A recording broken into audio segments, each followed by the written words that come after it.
Whatever happens in the next few days, it's going to be bad. Brexit was meant to make our lives better, right? Especially if you bought into the metropolitan elite nonsense that was perpetrated by people like Jacob Rees-Mogg, who went to Eton. Put that on the list, will you? That's again something that really should have been a much louder alarm call than perhaps we registered it as being at the time. People who went to Eton describing people who didn't as being members of the metropolitan liberal elite. Quite incredible. But we are where we are. Very, very simply, you were promised an improvement to your life. That's just a fact.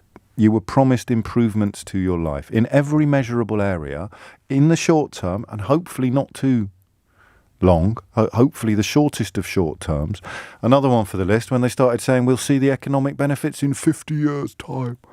Oh, okay, that's fine if you've got a few quid in the bank, but if you're already on struggle street, taking an economic hit for the next 50 years could be the difference between sinking and floating.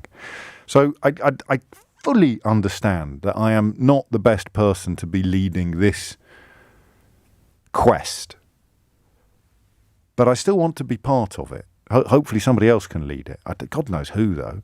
But I still want to be part of it because I hate seeing how angry and how bitter people are.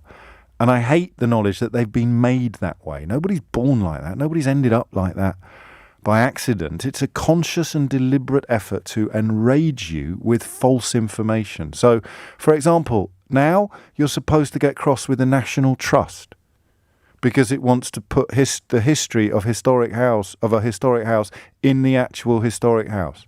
So the same people that led you to this madness also want you now to be anti-history. The National Trust suggests it might start providing more information about the history of the house that you're actually in. And you don't have to reach far to find a Daily Telegraph columnist to say, well, if they want to find out the history of the house they've actually paid to visit, they should just buy a guidebook. I mean, how bonkers do you have to be to buy into that? And I'm afraid it's not confined to the comments section of the Daily Mail anymore, like it was when I started this job. It's basically the credo of the Conservative Parliamentary Party. It's full of people who believe this stuff. People who believe that if you give food vouchers to the parents of hungry children, they'll spend them in brothels and crack dens. This actually now gets said in public by politicians. This is what Brexit has done to us. Because until you acknowledge that they were wrong, I'm not even going to say lying, until you acknowledge that they were wrong, they will carry on. So you have huge objections to the fact that there's not going to be an audience sing-along at an event that doesn't have an audience. To go back to the last night of the proms, just stop and listen to my words. Ken and everybody like Ken. They're trying to make you angry about that now. There's no audience sing-along at an event that doesn't have an audience. They're publishing the history of a house in the actual house. Black Lives Matter is a Marxist movement that wants to defund the police, and everybody who believes that Black Lives Matter or that racism exists are somehow calling for a collapse of civilization. These are just lies. It's just not true. What have you done this week? Oh, I've been sticking up for the football fans that actually boo the anti-racist endeavours on the pitch. You've been doing what? I've been sticking up for the football fans that boo the anti-racist endeavours on the actual... Okay, right. And where did you stand on the Brexit vote? It's not exactly difficult to knit it together, is it? What have you been doing? I'm very, very opposed to feeding hungry school children during the school holidays. And how did you vote during the Brexit campaign? You see, they've just turned the anger that you were directing at Brussels, now that you are slowly waking up to the fact that Brussels didn't deserve any of that anger, they have to find new places to put it. Which is why they're telling you to get angry about there not being any audience sing-alongs at an event with no audience. It's why they're telling you that somehow British values are being undermined by actual history being published in an actual historic house, the history of the actual house. You see, surely, how low they hold you in their own regard if they think that you're that easy to manipulate. Cyclists. Could you imagine Nigel flipping Farage now talking about cycle lanes? The man who arguably did as much as anybody else to bring the entire country to the precipice of catastrophe, now getting paid by the Barclay brothers to wang on about cycle lanes? Are you going to let him do this to you? You're going to take the anger that was fermented over decades and directed towards our friends, neighbours and allies in Europe, and now you realise that that anger was built on lies and nonsense. You're going to transfer it, you're going to let them transfer it to cycle lanes and audience sing-alongs and historic houses and the National Trust and Black Lives Matter. You're going to end up sticking up for the actual racists in the crowd, booing the footballers who want to take a knee. God forbid they should do any public expression of a desire to eradicate racism. What else is on the list? Anything else on that list already yet? Because these will be the new bendy bananas, you see. These will be the new 3-pin plugs. At first glance, they can sound funny or even harmless.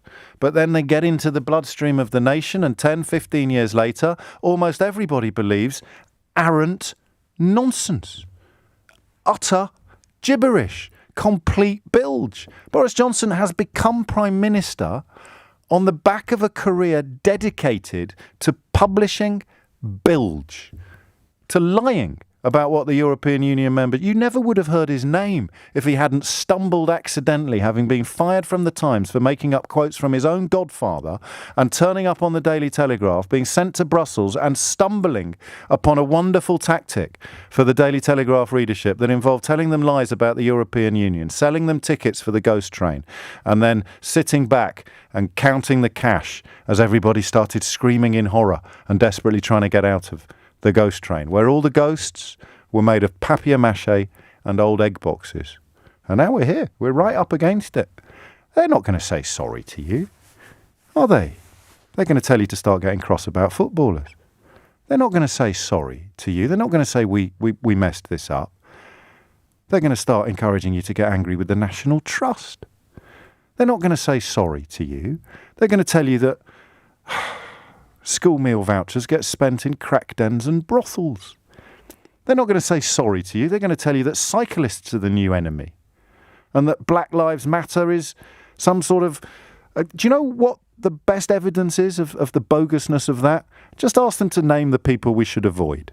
Next time you hear someone wanging on about Black Lives Matter while pretending that it's not actually the eradication of racism that they're spooked by, just ask them to name the people that we should avoid. So who is it then? Who are the fully paid up members and leaders of the Black Lives Matter movement? Because right now, I'm looking at people like the owner of Colchester publishing a really powerful piece about why he doesn't want season ticket holders in his ground if they're going to boo the Black Lives Matter protest, the Black Lives Matter moment. Who are the leaders of this incredibly powerful group that is dedicated to dismantling democracy? Yeah, you see? They still treat you like idiots. They still think you're dumb. A little bit of xenophobic stoking, a little bit of poking, a little bit of provoking.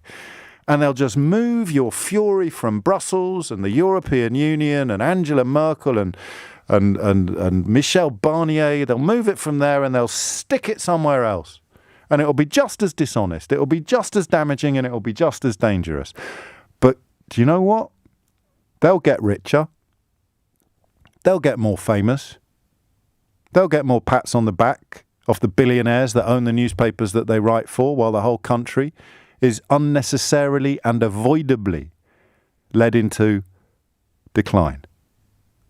And the final thing they'll do, those of us who mourn what we've lost, we're the ones that don't love our country enough, you see. Those of us who point at the bruises and say, why have we done this to ourselves? We're the ones that don't love ourselves enough. Those of us who point with laser-like clarity to every single thing I've just described to you as an appalling assault upon and affront to British people, British values and British history.